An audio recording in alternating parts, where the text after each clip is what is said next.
how we can prevent the occurrence of crime at a later time. So it's not just for immediate need, it's also for a future need. And that is why they say that sometimes when we have proactive solutions, we are able to solve the problem before they occur. Now, what is criminal profiling? What is criminal profiling? Now, earlier on, I said it is a behavioral and investigative technique or tools used to identify potential offenders based on the crime scene features, victimology, and psychological factors. Now, it helps law enforcement to predict criminal behavior and develop a psychological sketch of an unknown suspect. You have an idea of who the suspect is. So when we're talking about criminal profiling, there are key components to that definition. And the key components include one, crime scene investigation or examination. CSI is very important because when you go to the crime scene, that is where you are able to pick some things. Remember, in profiling, the primary scene where the crime has been committed is not the only scene that you are going to work with, because there are other things that are connected. There was a place where the person came from, there was a place where the person is before going to the crime scene.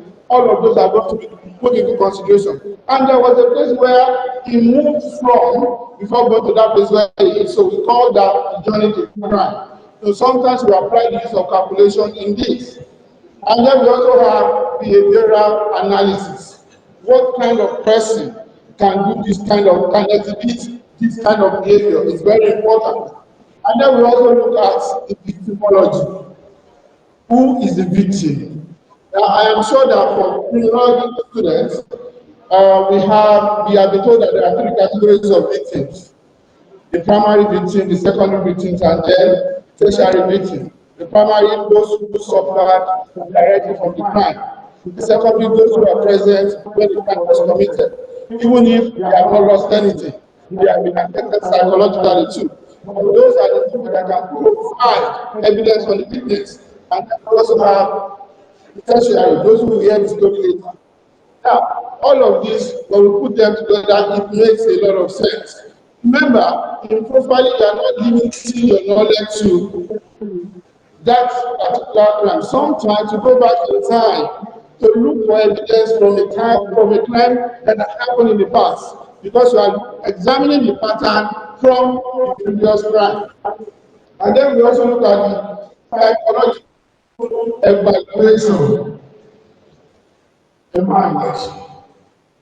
What kind of mind does the person have? And then we have another one that we call geographical profiling, location. There was a time I went for one investigation, nobody was at home. But I was moving into the country, I realized that the surrounding to that estate were residents for low-income earners. So this estate was huge at the center of that residence. Low-income earners surrounded that estate. So they take them in to come and support them, and then they give them the token. And from the traits that we're able to get from that, we were able to get from the crime scene, we realized that these people were not people that don't know the area. They were people that knew everywhere, they knew where to go and where not to go. And of course, the top food rates and the health sugar rates. And you know, those don't have biometric evidence. It does. We don't have a record of it, but we do have for fingers. So geography is also very important because that talks about location. Now, when we're talking about criminal profiling, there are steps. And some people have always assumed that criminal profiling is just a logical thing, a mind thing. But we have realized over time that profiling is also a scientific process. So there are steps involved in criminal profiling. And the first step in criminal profiling is data collection.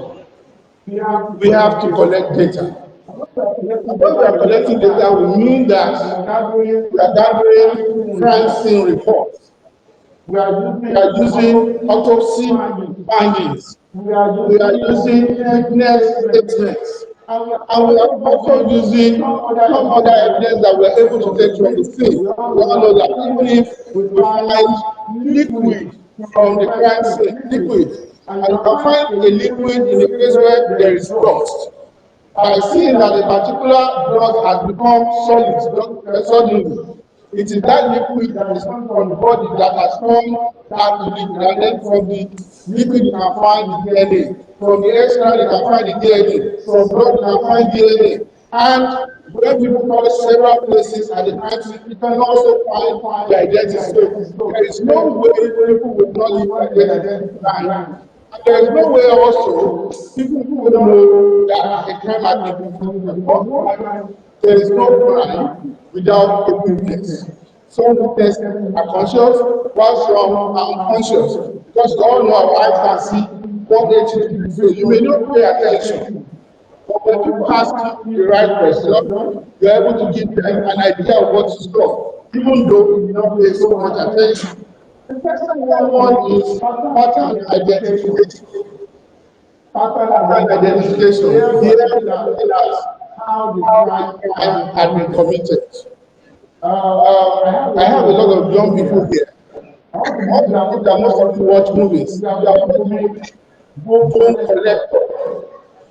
It will tell you that that particular person used the same pattern to kill all of his victims. And that is the pattern. Most times, serial killers, and we use profiling, most times in that case, but serial killers, they use the same pattern. So you look at the pattern, they are the same. One is stable, one is stable. So you also look at your offender typology. What category of people have been attacked? Now, profiling of ritualists have made us understand that young girls are the most important. It's a product of profiling. Even if you don't catch anybody at the beginning, we realize that a lot of young were dying. A lot of young girls were running mad. That is profile. So you see that pattern, offender typology, and then you begin to formulate hypotheses. Yes. You have to form hypotheses on what you are doing. Now, hypothesis can be theoretical. In your statistics class, we are told that hypothesis is a statement showing the relationship between two variables. So, which means that a statement at that level is hypothetical until you put it into test and then find whether what has happened the way you said it has happened or not. But you make hypothetical statement. There was a time where a wife and husband were always fighting. On that day, the husband was killed overnight. The wife was not at home. All right, they fought every day for many years. The wife was not at home. The day that the husband was killed. One, two. When the man just got promoted in the office, he just joined from not lower, as in the senior staff, to business development officer. Another one. He just got another official car, and there is a third one. And then he was killed. While people were attending to guests that came to stay to share condolences with them, it was the woman, the husband, the wife of the man that died, and the supposed lover that were attending to people. Now, there are lots of theories there. The killer could have come from the office because he just joined the organization and then he moved from one level to another level. When he met a lot of people, they were already at that level. He had a wife that was not, they didn't have a good relationship. They always fought. And then, because there was a man that came to attend to him after he died, and the guy or the man is supposed to know of the wife. lover of wife. Say that maybe the wife and the husband combined. Sorry, the wife and boyfriend combined. You can also say that it would have happened at the office. Those are hypotheses. Any one of them can be true. I am not saying that it's true, but we have to test them. And how do we test them? By collecting evidence, identify the potential culprits, and then if they are found, they will lead to which that would have been right. And that's where we now apply all of those things in the investigation. Now, there are three very popular profiling models. We have the FBI's behavioral analysis model. We have the investigative psychology approach, and we also have the critical approach. Now let's talk about the FBI behavioral model. In their own analysis, there are two categories of offenders. Offender one is organized. Offender number two is unorganized. Now, an organized offender, the one that is careful, the one that is strategic, the one that plans the crime. Now, who is that one that is not organized? The one that is impulsive, the one that is messy, and then the one that takes advantage of opportunity. There are times that a particular crime can be as a result of the sometimes bad plan. But then when the opportunity presents itself, it just pounds on it. So we have to separate them, and then you get to know that this man's plan or not plan. The man had been going to an area for many years. On this particular day, he went to the same house they have been going to. Find the car outside. Check in that house. By the time we wake up in the morning, his car was gone. It is possible for somebody to have been monitoring him as he was talking. But then, the visit was not at an established interval, but it was the person just like, the day comes, I'm going to take the car. There was another person, a young guy, was not married. Had the opportunity with a girl one night.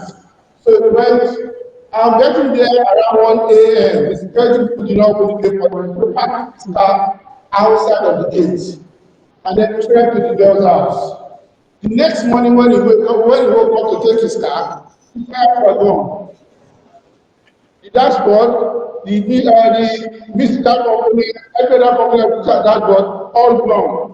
And the car was already on the iron, like it was kept there. When he got to that car, he was looking for his car. That was unplanned. A person went to visit a sister after buying a new car. It was the first time. He went to stay there for so long, after 2 hours, she came out. That was also unplanned. Because it was the first time, he just took advantage of that opportunity. It happens. So you have to learn to separate according to the FBI. And then the other one that we call investigative psychology approach requires some sort of calculation. Earlier on, I said that when a person commits a crime, there's always a primary scene where the crime has been committed. There are other secondary scenes where he moved from before committing that crime. I'm not living in that area. And there's also another place where he's living before moving to that place where he moved from to go and commit crime.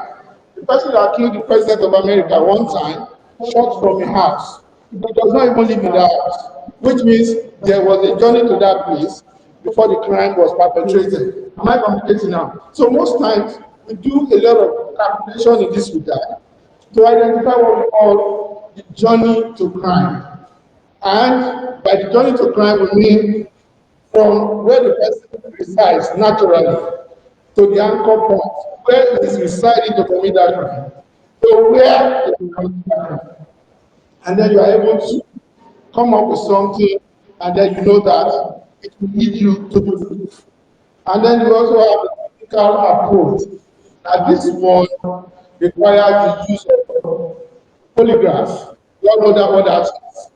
It's not something that the university could have, and I'm sure that Philip would have tried to have that soon. We call it lie detector, yes. They put that to your body, they ask you some questions, a set of questions, and you are expected to give a response. Now, the detector will tell you when you lie. Although there have been proven evidence that there are some people that are so good and so smart that they even beat the lie detector. When the lie is the only truth that you know, it's easy for you to take advantage of that lie detector. So that you also have another model. Let's talk about the tithes. I don't know how much time I have, but I don't want to waste too much time. We are going to be taking them one by one. So the first one we are going to be talking about the type of profiling is the psychological profiling. Now, what do we do here? We understand the psychological characteristics of the offenders, the features, the psychological features of the offender, the disposition, and there are methods here. The first method is use theories, psychological theories, and there are theories here.